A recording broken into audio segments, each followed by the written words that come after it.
Good afternoon. This is the Filtrum radio station. I'm your host, John Short, and my co-host, Andy Seepy. Hello, John Short. Hello, Andy. We're also, hello, Lisa Meri. We're out here in Arlington, Mass. with none other than Lisa Meri, and we're going to talk about her new single released, I Am Listening. So, Lisa, how are you doing today? Good. Like you said, it's a bright, sunny day. Happy to be with you guys today. We're happy to be here too, Lise. Full disclosure, I guess I've been the one helping Lisa cut this track, and so the line between whether I'm the interviewer and one of the interviewees, I think might get blurred at some points. But blurred lines, yeah. Yeah. It's some gonzo reporting. A little sober gonzo reporting. Lisa is definitely, one of our partners in crime. Oh, yes. A lot of things, because, she's the founder of Gotta Get a Life Records. You want to tell us a little bit about how that... It's actually Gotta Get a Life Music. Gotta Get a Life Music Incorporated. Incorporated. Well, you want to tell us about it? Yeah, tell us about it, Lisa. Gotta Get a Life. GGL. It's my label and my publishing company. And we're trying to ramp up now and produce a variety of tracks to distribute and market, and we're excited about all the projects we're working on right now. The material is pretty varied in terms of styles and genres, and I've been really excited about the results that we've been getting from our group. Yeah, it's a lot of artists kind of in our circle, and a few people that you'll have seen on this show. Yes. Quite a bit. Yes. And it's kind of going from being Lisa's label of love to a kind of more expanse label of love. Yes, we're sending the love out into the world. What a good way to do that. And what better way to start than with one of your own tracks? Absolutely. And Lisa and I have been hard at work cutting a few of her tracks over the past few years, and the most recent one is titled I Am Listening, which was released September 20th. September 20th it was released. And it's been out now for almost a month. Do you want to tell us a bit about I Am Listening? Yeah, I Am Listening. So I was inspired to write this song because I saw a lot of people that I knew in relationships that they were splitting apart, and I just thought it was so unfortunate that they're breaking up when they could have stayed together if they just communicated and listened to each other. But they shut down. I think all of us have had that experience. Sure.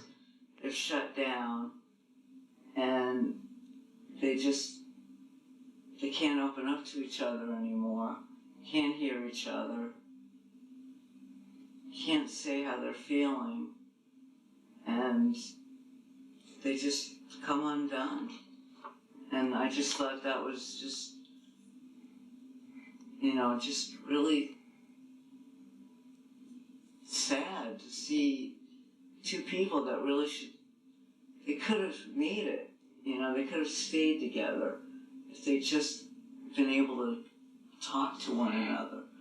So I was inspired to write this song, I Am Listening, and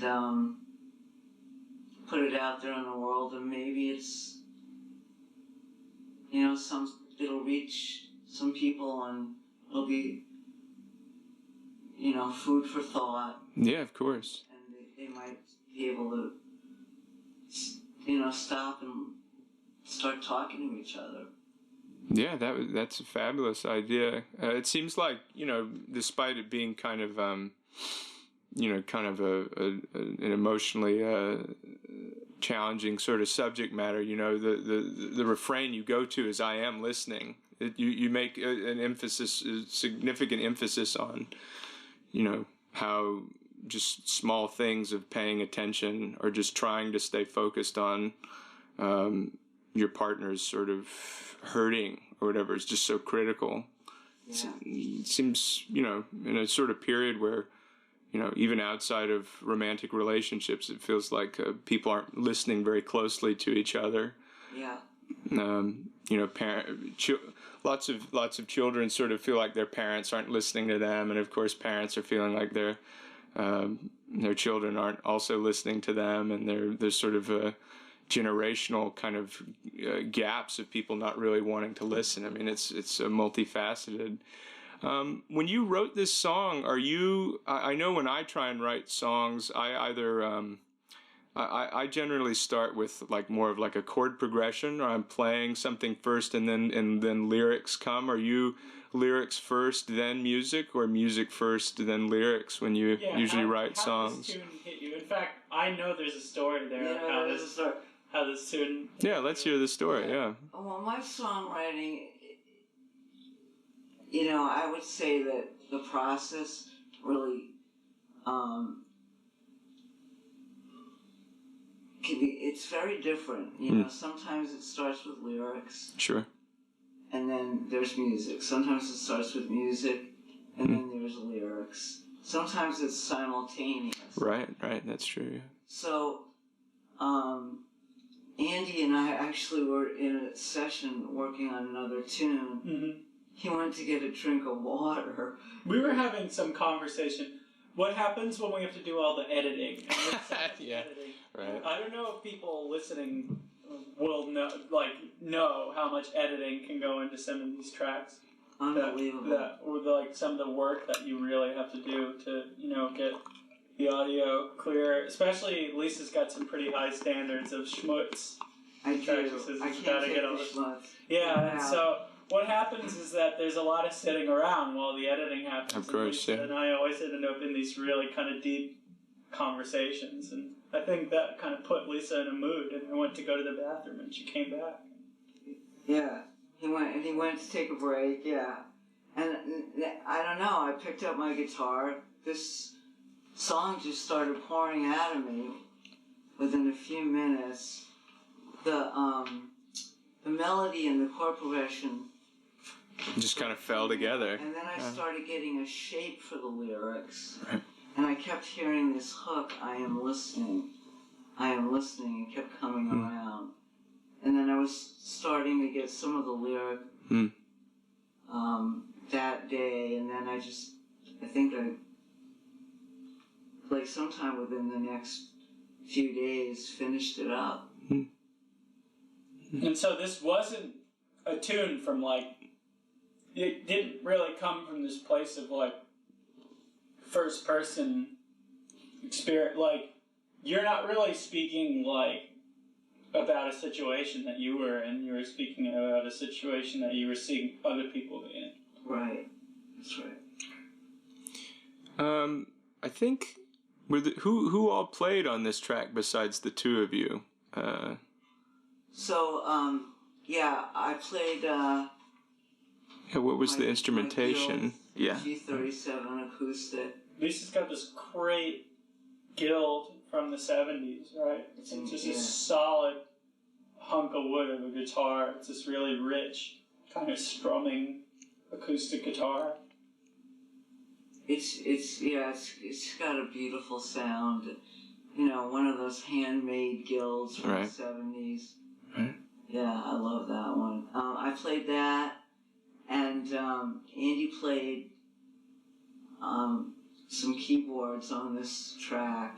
And then he brought in Chris Dorsey to work on backing vocals, which he did a beautiful job on. Yeah, he's well known for that. Yeah. Yeah, and he played trumpet, and oh my God, the trumpet solo. It's everybody, when they hear that solo, they're moved by it. It's just so lyrical, so poignant, and I think it really just drives the tune home. You know, the emotional feeling Oh yeah. of the tune, and I just the overall. I guess I don't know. It really underscores the theme. Oh sure. Yeah, I mean, that trumpet solo wasn't an originally planned thing. It was just kind of like, oh, well, we have a trumpet here. And, you know... That's Andy's pure genius, right? I mean, it was more just like, let's try it, you know, like... Yeah, but I would have never thought trumpet on that. Well, also you got to give credit to Chris, because Chris is this really kind of mellow player. He's a very mellow this, trumpet like, player. Maynard Ferguson, like, dude, until your eyeballs pop out, Yeah. kind of like high screaming trumpet player. Like, he's got this kind of mellow, sort of almost flugelhorn kind of sound. Yeah, he has a very mellow and then tone. The vocals, you know, both of those things kind of give all of Chris's stuff kind of has this sort of new agey kind of like kind of reverent sort of sound to it, you know. It's very big and very ambient and very kind of like it can make a track seem real spiritual. Really, yeah, serene and kind of like there's not a whole lot of like pessimism to like his sound, you know. It's kind of uplifting and like you know, it just ended up. I think it ended up being you bringing kind of something to the tune. Yeah. That. Well, it was already a kind of, you know. I mean, it's like there's some difficulty emotionally in the song, but there's kind of release, and he kind of brings it up. Yeah. Even more so. Yeah, and the flugelhorn is, you know, I love it. That's just about my favorite. Oh yeah. Horn that there is. So his tone is right in my absolute favorite type of brass instrument that's out there. Do you listen to a lot of Chuck? Chuck Mangione. Oh God. Chuck is not one of my favorites, but I tend to like, you know, mellower trumpet sounds. I agree. Yeah, I just pulled out my euphonium the other day. He did, yeah. After a long period of not very much euphonium playing. Yeah, we I don't know if we told you this, Lisa. Andy and Leon performed at a demonstration recently. Two label mates, artists. Oh yeah? Yeah, oh, that's great. And well, there was a demonstration, 18 years of Afghanistan war, you know, and we don't have to get too deep into that, but sure. They've been fighting there now for 18 years, and there were some veterans that came to Harvard Square and spoke, and they wanted us to play a couple of anti-war tunes, and I kind of treated the euphonium like a tuba, and Leon sang and played his guitar, and then I sang one. It was kind of nice. It was very fun. The people there really enjoyed it. I think Leon definitely has found an inn there in New York. They gave him some information. He'll be there. I always think it's important to kind of lean into the message of the music. You know, it's very easy to kind of want to make some really strong statement with your art, and then kind of like when you advocate for your art, kind of back away from that statement. You know, it's very easy. It's very easy to want like give into that inclination. You know, but it's almost better like, you know, to be kind of a messenger for the art, even if you're kind of making like a strong statement, even if you're kind of going out and taking a stand for something, or, you know, leaving your take on something that someone else might feel differently about. Yeah. I think that that's important. I think that that's what you do here. Absolutely. You know? Yeah. I think, I mean, for me, I've always felt personally that it's the artist's responsibility to nudge mankind You know, we're kind of a check and balance on society. Oh yeah, I would agree with that. Yeah. And I think that's what we do. That's part of making art is a personal expression. Sure. But part of it is also moving society as a whole. Yeah, I agree. And I think that, like, the thing about art is that it really does undoubtedly kind of reach people's sort of more visceral emotional self, like, a lot more readily than just words or thoughts or politics or you know, anything like that. You know, you can really kind of get inside someone's head with a song. Oh yes. And just kind of contextualize the message with some stuff that, like, I mean, music kind of undoubtedly affects people, or most people anyway. Yes. And even if they aren't, you know, ready to receive the message, they're gonna receive the music, and then the message comes along with the music. You know. Yes. And just from my experience with I Am Listening, it's definitely reaching people. Yeah. People are, you know, definitely moved by the words, the lyrics, and the actual music. Yeah, the sort of tonal element of it, There's been a whole range of reaction, you know, after I play the music for people. But people are definitely connecting, and I'm happy they're getting it. It's coming through, it's reaching them, and they're moved by it. So much so that a few people actually, it moved them to action in their own lives with their own relationships. So this track saved a couple of relationships. I wouldn't say, I don't know, I wouldn't quite go as far as saving the relationships, but at least maybe getting people talking a little more and communicating. Yeah. Steer away from the rocks a little bit.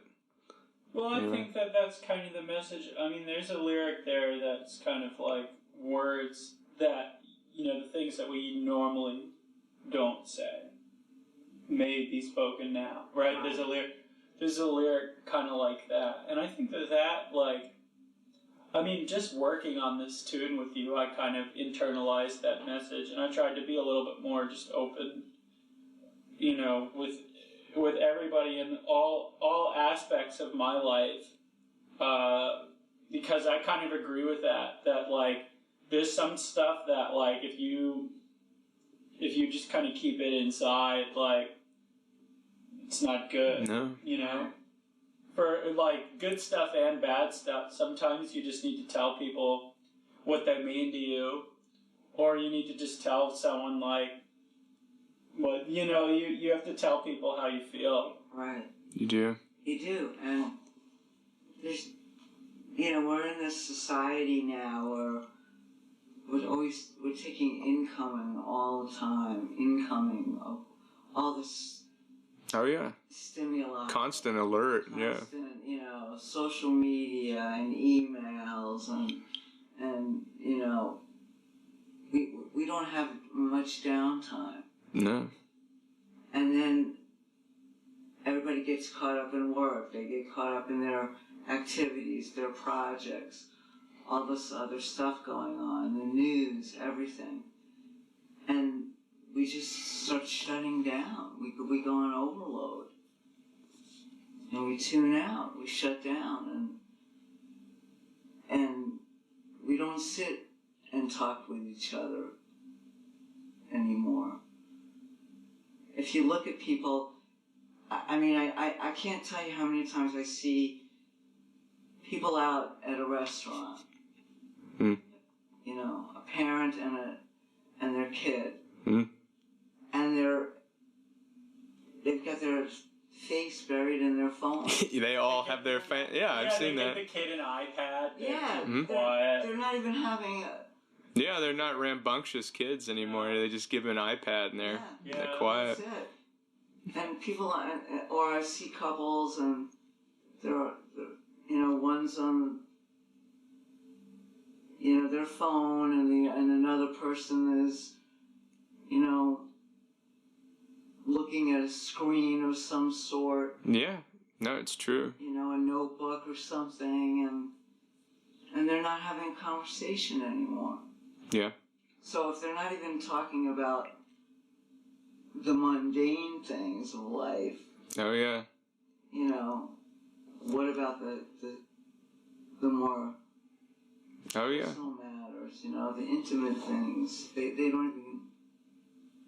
Yeah, no, it's very true. Get into it anymore. I've heard that some of the sort of cell phone technology, I mean, they do more studies on it, and like they do studies with like kids playing video games and their behavior, it's like when you take them off of it, they become very aggressive. I mean, it's very. It's like taking a drug away. No, that's exactly where I was going with that. They sort of they've done some studies, and they've sort of they sort of insist that kind of behavior could lead to substance abuse of a kind. Yeah.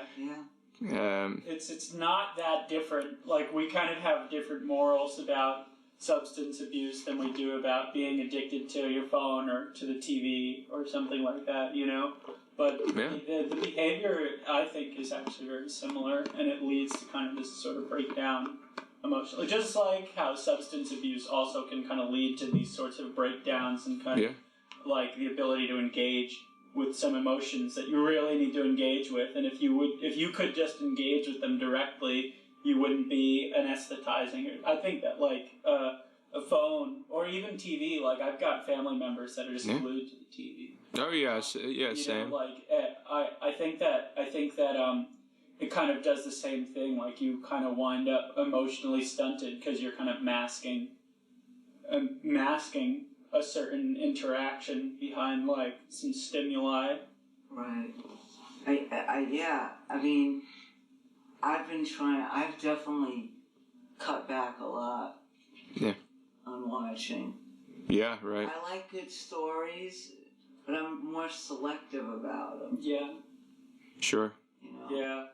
A lot of that stuff is kind of designed to get a reaction out of people. Yeah, TV these days is a very strange place too. Just the amount of television programs that run that are just kind of, the reality TV shows. TV. Oh gosh, sets the pace for everything else. I definitely have to avoid those. Yeah, you're not an avid watcher of that. Yeah. It's just it's high kind stress. Of inescapable, though. I mean, like, oddly enough, here we are recording this, like, sort of with the intent of kind of getting ourselves out there more. Like, it feels like a chore. Like, I sit and I think, like, oh man, like, I need to post on Instagram more because, like, I gotta get those followers. Like, I want people to hear your music. I want people to hear my music, right? Like, it feels like work to me, though. Yeah. Like, I can't imagine some people that just do that kind of compulsively, all the time. Oh yes. And they're always doing it, and I mean, who knows? There could be some kinds of like, you may get to a point where you have somebody that kind of does it for you. You just are in the picture maybe, and then there's. I know of a couple of people that do that sort of stuff, and they charge a pretty penny. Oh, of course. For that kind of work. Just the constant violation of privacy. I mean, it's like, I mean, you do see some of those. I mean, I think there's a reason that some celebrity figures end up snapping, just the lack of privacy and hangers on and, Feeling of both being really powerful and pretty powerless towards, the role you play in the world after a certain level. Yeah. Nobody's really listening. You could be crying out for help for years, nobody's really listening whatsoever. Yeah, and that's a whole other. Oh, of course. Yeah. Of course. There are millions of signs, but. Yeah. Set of stressors and. Fortunately or unfortunately, I'm a celebrity. Yeah. Well, you're I'm a not celebrity a today. You are this, yeah. On this show. On this show, yeah. Yeah. Yeah. But I'd much rather just be, with my friends and my family and Of course. my inner sanctum. Not to get too political, are you going to watch the presidential debate tonight? You know it. Yeah, I'm sure. I'm certainly going to be watching it. I have to say, I am a bit of a political junkie. Yeah. Right now, what's going on is just... You're in good company. Yeah. How can you not be? I find it very frustrating. I find those debates very frustrating. Some people have mentioned this, but that is kind of like reality TV. They ask you a question and it's like Jeopardy. Like they should just have the buzzer already, where it's like they all have to see who can hit the button first and answer the question.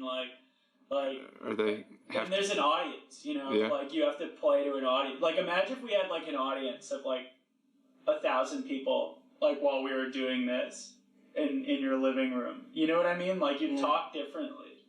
It wouldn't be as much about what you said. It's like about how you say it. It's frustrating. Yeah, or maybe they have some, it'd be like a cooking show. Maybe they change the format of the debates where it's like a cooking show and, only one will walk away as the master chef. And, I mean, I feel like I want a great, very honest and fair debate. But I mean, if they'll have it like a cooking show, if they have it like reality TV, they should do it like Wipeout. You remember Wipeout?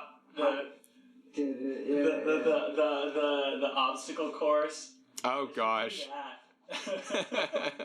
that'd be pretty amusing. And whoever survives the obstacle course becomes the president, or wins, or just goes on to the next round.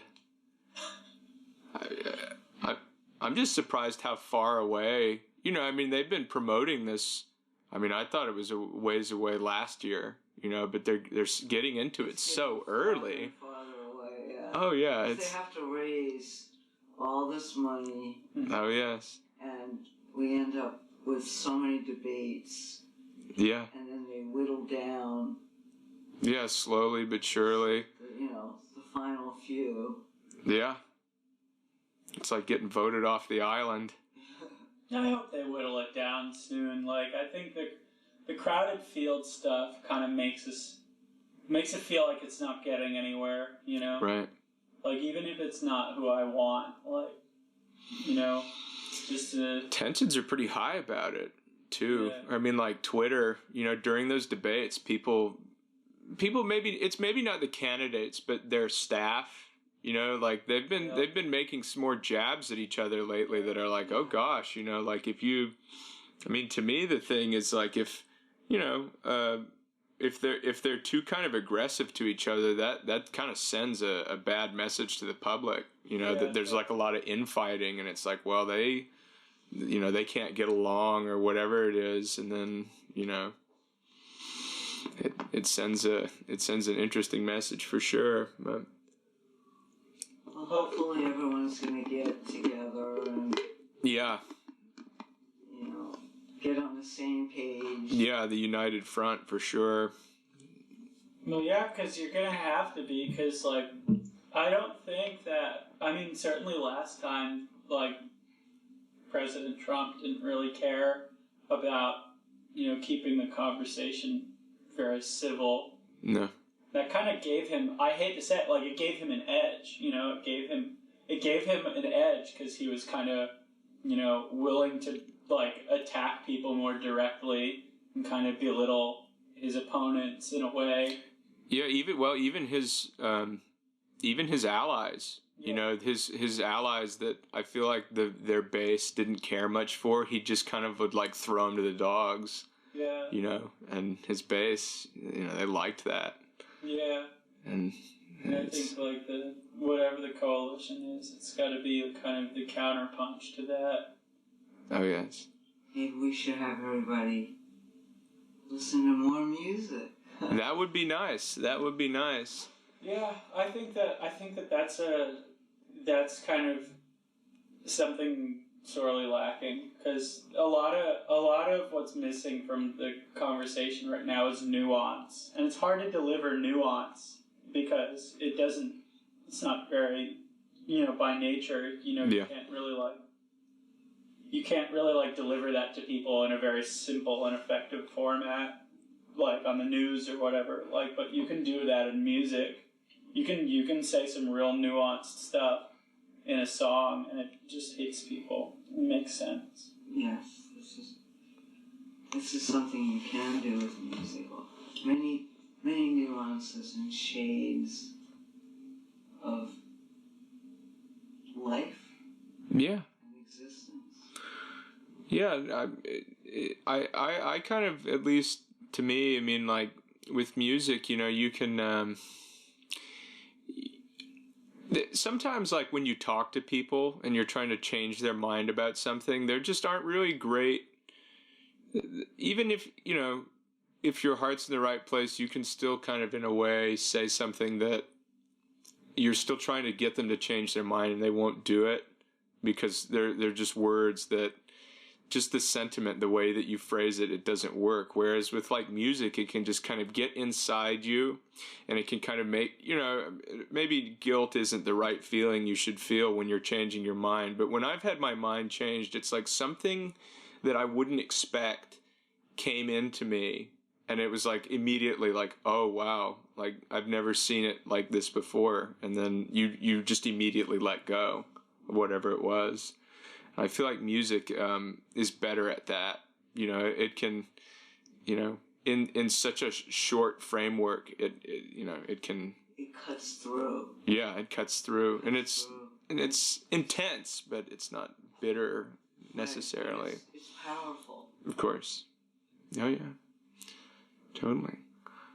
Oh, it was kind of interesting having a track like this. When we brought it to Wellspring. And we kind of delivered that to Matt. What is Matt's last name? Matt Hayes. Yeah, Matt Hayes is an engineer at Wellspring Sound up in Acton, and he's the one that mixed this track for us. And it was definitely kind of interesting bringing him this kind of heavy, emotional tune. I felt I felt kind of weird, suddenly at the end, bringing another person into the process, not necessarily in a bad way, but just because it was our thing that we were working on. Yeah, it was one of these moments where it's well, this is the first time someone's hearing this, and now they gotta wrap it all up. And he did a great job. Yeah, Matt did an excellent job. And there were some kind of odd circumstances that landed us in there. But once we got in there, it worked out pretty well. Worked out really well, yeah. I don't know. What did you think? What do you think of Wellspring in general? I like it. I think it's really one of these very organic studios. They do a great job when you're tracking acoustic instruments, and they have a huge range of instruments you can also use over there too. Oh, very nice. They do a really beautiful job with the tracks. I'm really happy with it. Yeah, I've heard good things about that studio. That seems to be where a lot of... is that where a lot of Berkeley faculty record their records as well? They record a lot of jazz there. Yeah. That's a good place to record jazz. They've got quite a room, and they've got a lot of gear. It's good for real live stuff and acoustic recordings, and Matt really kind of polished this tune until it was shining. And that was pretty cool to see, because this wasn't, all of these tunes aren't super easy to make. We work in your attic, right now we're just in your living room. And we work in your attic, and we've got a few microphones, and we have to just play it right and record it as best as we can. And it's not like we have like every tool at our disposal at all times. We don't have Sunset Sound Studio to at of our course. disposal to record these tracks, and they still come out pretty good. Yeah. I'm amazed at the results that we can get up in the attic, the studio attic, the GGL attic. GGL Studios, yeah. Based but it's out. Working out. I'm glad I have the space, and of course, we seem to be able to get pretty much most of what we need up there. Yeah, using it right. And then we go to Wellspring. Do the final mix there. Yeah. And it's working. Yeah, it's working great. It's part of it seems like this is very much an indie label, independent artists are in it, and it seems like a lot of the artists, are committed to writing songs that. I mean, it seems like there is kind of a stylistic similarity with some of the other artists associated with this label. It's kind of music that definitely takes you to kind of another place of kind of reflection, and then there's always kind of there's a lesson, there's hope, there's potential. I think when you do things independently, there's less. Well, those big labels, there's a lot riding on the product. Yes. Right, and I think that there's this idea that big labels will censor you or whatever, but I think it's more just that a lot of resources go into that kind of work. Yeah. And there's a lot more riding on it, and so there's definitely more than one person that'll get a little cagey about kind of anything that might potentially kind of make that investment, sure, not return. Yeah. Which is understandable, but we don't really have to work that way. Instead, the way we can work is we can kind of make stuff that we think, can target, maybe a certain kind of, placement or market, but then, just be authentic. I think that's the best part, is being able to be authentic, be ourselves, get a great group of people together to work on each other's projects, and also be able to create the kind of music we want. Sure. With the messages we want, and help each other. Basically share a lot and build each other up. I think that's important. I think, as we were just talking about a few minutes ago, people just get so pulled in. Oh, yes. To all these different directions. And being able to have that space up there where you could just go and focus and try to translate sure these musical visions as best as we can together. I think there's strength in numbers there. Oh, I agree. Yeah, cooperation is very important in this period. I mean, it seems like, definitely the idea of cooperation could be more encouraged. I mean, there are a lot of, one thing that seems to, going back to what you were mentioning earlier about people being kind of hung up on deadlines and, email and having to always check on this information if they can't, if they can't keep up with it. There's kind of a, maybe not anybody really says this specifically, but there's kind of this feeling that if you can't keep up with that, you're the problem. Not that maybe, there's a healthier way to, keep in touch with people, to keep deadlines, to have certain expectations like that. Yeah, definitely cooperation seems like a value that, it's kind of why I feel like, as a species, that's kind of like why we can stay together. If we couldn't do that, we'd be we'd be gone a long time ago, and we kind of we're kind of encouraged in society to not do that very much, or that sharing is, where's yours, as opposed to the sharing. It's like, well, get your own, go find your own label, produce your own sort of thing. Well, it is a very DIY kind of yeah world, and everybody's getting equipment. Oh yes. Getting up and doing their own thing right now. Maybe we can talk a few things about just sort of your own artistic background. What kind of music, you grew up listening to, music you still listen to, maybe something you were listening to recently. And, other milestones in your career leading up to this point. Okay, let's see. My family was pretty musical.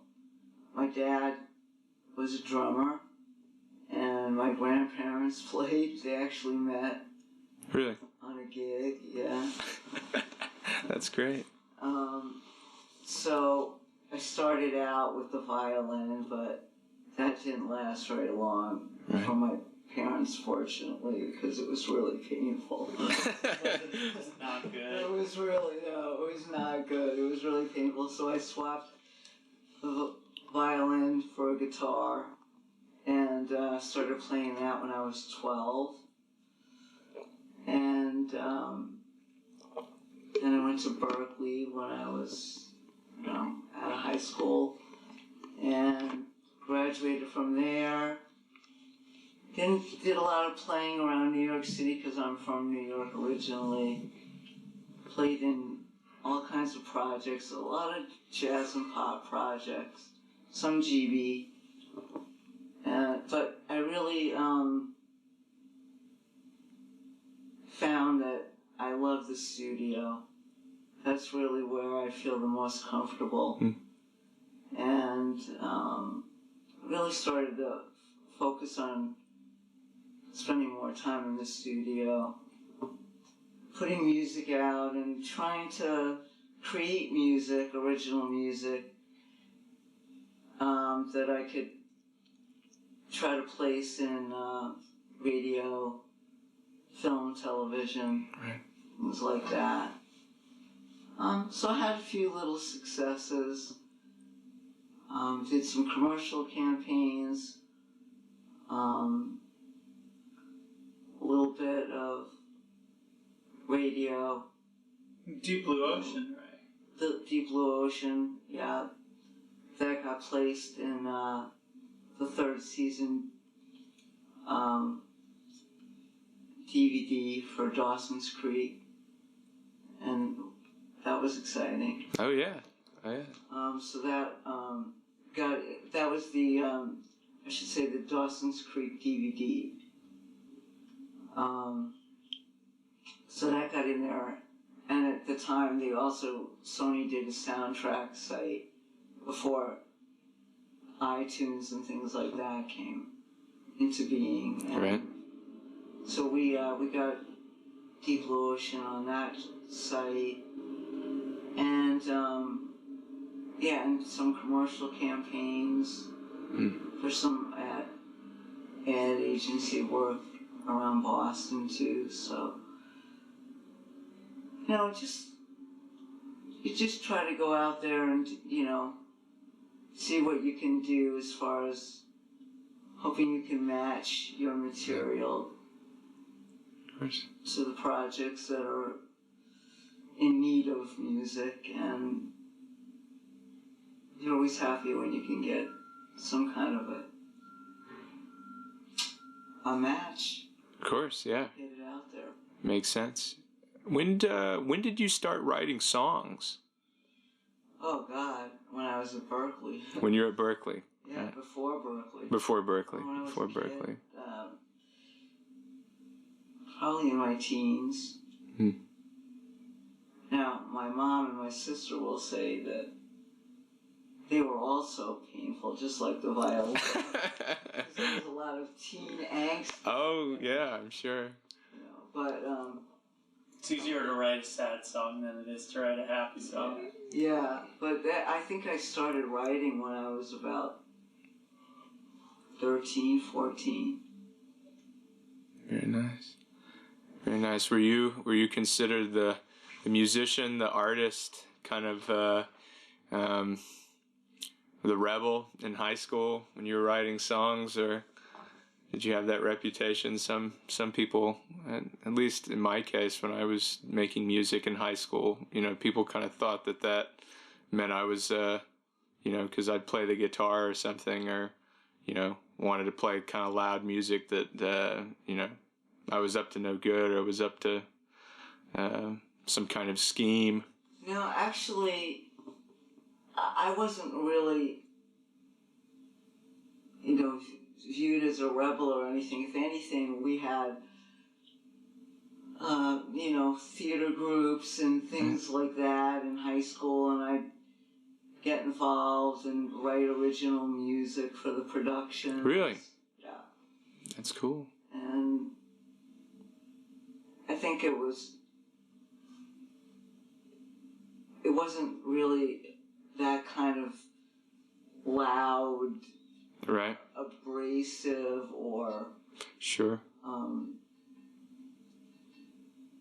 rebellious kinds of music at sure. all. I think it depended on the situation, but right. It really ranged, in terms of themes, and I don't think there was anything that was really shocking or sure. Really rebellious about the music. I think it was more about, how we try to navigate life. Sure. Especially from that perspective, being a teenager. Of course. I mean, I don't want to date myself, but it was pre-social media days. And it was more about friendships and love and searching. Right. And, trying to find your way in the world. Makes sense. I think Andy has told me that you've said that Berkeley in the 80s was pretty, when you went to school there, it was pretty wild place. Yes it was. So it was a little different there was some wildness when we were there, but it sounds like the party scene was much more intense than when we were there. Well, it was long before Me Too and right, and politically correct things. Sure. It could be a bit wild at times. Yeah. I have to say, it was 4 of the most wonderful years of my life. I learned a lot about music. Maybe we didn't have as much technology back then, but I learned a lot about songwriting and composition and how to follow the lines. And I made the best friends I could have ever hoped to have in this world. So it kind of seems like Berkeley now is sort of a response to the dynamic that the community was when you went there. Berkeley now, like, the dorms are very cagey, and there's kind of a lot of, you're really only meant to congregate in very controlled environments. And so, unfortunately, that does lead to, like, less people getting together and just playing music together. Yeah. Which, I've talked to other people who went to Berkeley in the past, and it was like, every day we'd go down to a practice room and we'd play together for hours till 1 o'clock, 2 o'clock in the morning. Yeah, now the amount of red tape you got to go through to just be able to do that maybe once a week. You got to book it all online. You can't go and book a practice room or a piano room. You can go, but everything else you can't do it in person. Yeah, that's what we do it a day in advance. We always did that. We always got rooms we always played. There was music 24/7 throughout the school, in the hallways, in the dorm rooms, in the piano rooms, in the practice rooms. You could grab an ensemble room and get a bunch of people together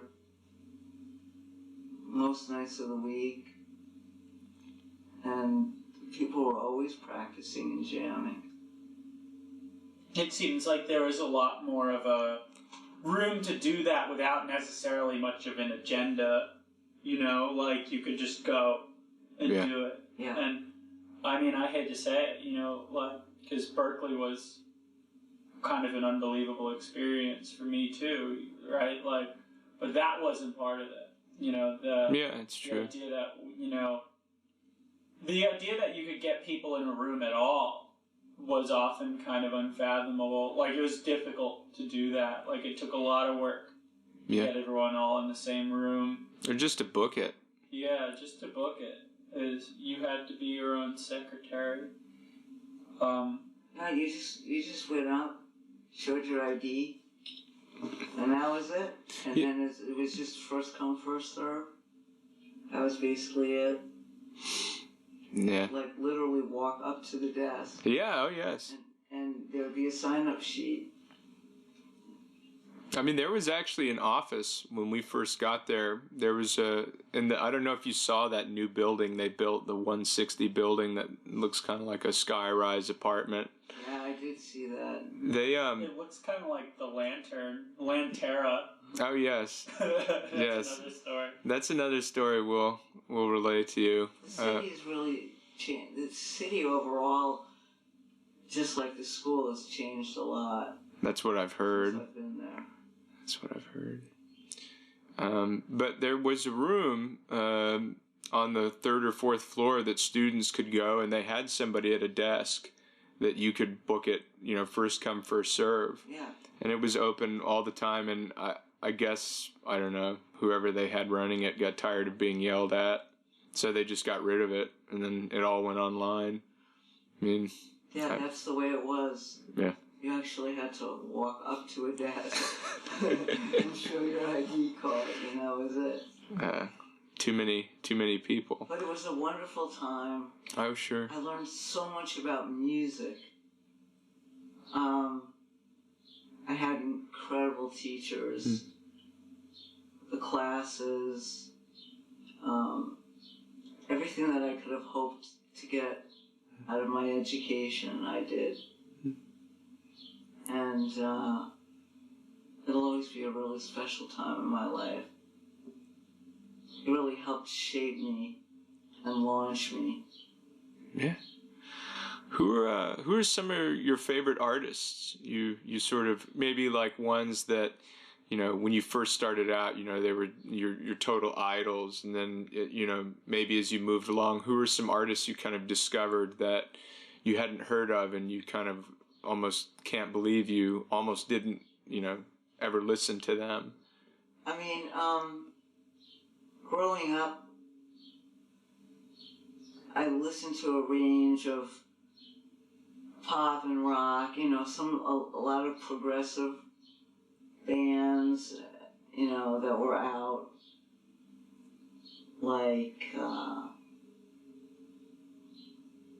Genesis and Renaissance and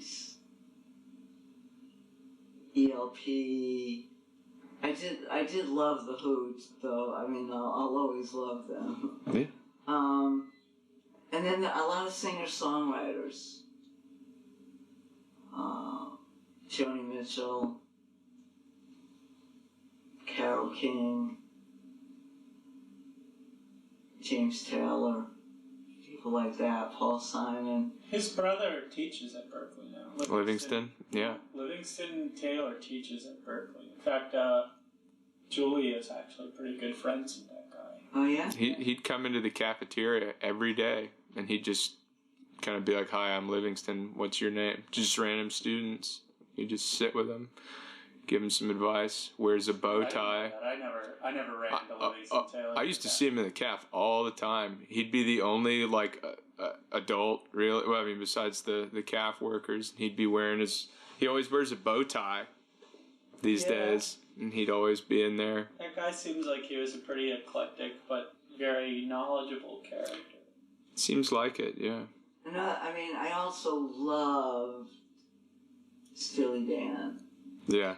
And I still love Steely Dan. Yeah, the Steely Dan are great. And then things that were different.